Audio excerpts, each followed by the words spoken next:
TV10 Network. Breaking news, exclusive update from Yadadri district. ప్రకృతి విజ్ఞాన యాత్ర తెలంగాణ రాష్ట్రమంతా తిరిగి ఇలా భువనగిరికి రావటం, యాదగిరిగుట్టకు రావటం అనేది జరిగింది. ప్రధానంగా సైన్స్ని, ప్రకృతిని, భారత రాజ్యాంగాన్ని కాపాడుకోవాలనే స్పృహతోటి భవిష్యత్ తరాల వరకు ఎక్కువ మంది, వేలాది మంది విద్యార్థుల్లోకి మేము వెళ్ళటం అనేది జరిగింది. సైన్స్ గురించి, రాజ్యాంగం గురించి, ప్రకృతి గురించి అపారమైన జ్ఞానాన్ని పిల్లలకి ఇవ్వటం అనేది జరిగింది. పిల్లలు చాలా అద్భుతమైన ప్రశ్నలు వేశారు.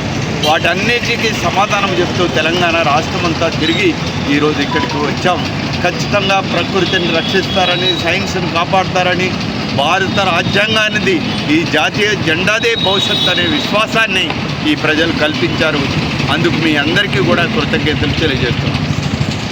Save nature, foster scientific temper, protect constitution అనే ఉద్దేశంతో ప్రకృతి వైజ్ఞానిక యాత్ర జనవరి 27 సోమశిలలో ప్రారంభమై ఫిబ్రవరి 28 జాతీయ సైన్స్ దినోత్సవం నాడు హైదరాబాద్లో ముగుస్తుంది. తెలంగాణ రాష్ట్ర వ్యాప్తంగా 33 జిల్లాలు తిరుగుతుంది.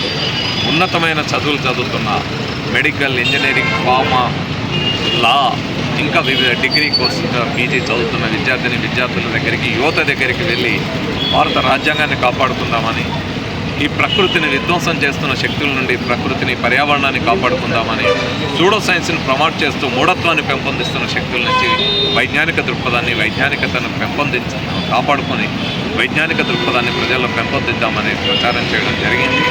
ఈ యాత్రలో అనేక మంది, వేలాది మంది యువత పాల్గొని ఈ సందేశాన్ని అందుకోవడమే కాకుండా ప్రకృతి రక్షణకు, పర్యావరణ రక్షణకు, భారత రాజ్యాంగ రక్షణకు, వైజ్ఞానిక దృక్పథాన్ని పెంపొందించడానికి ముందుకు రావడం చాలా సంతోషదాయకమైన పరిణామం. సో ఈ యాత్ర ఇది ముగింపు కాదు, కేవలం నెల రోజులకు మాత్రమే పరిమితమైంది కాదు, ఇది నిరంతరం కొనసాగే యాత్ర. ఈ నెల ఆరంభమైంది, ఇక ఇది ముందు కూడా కొనసాగుతుంది.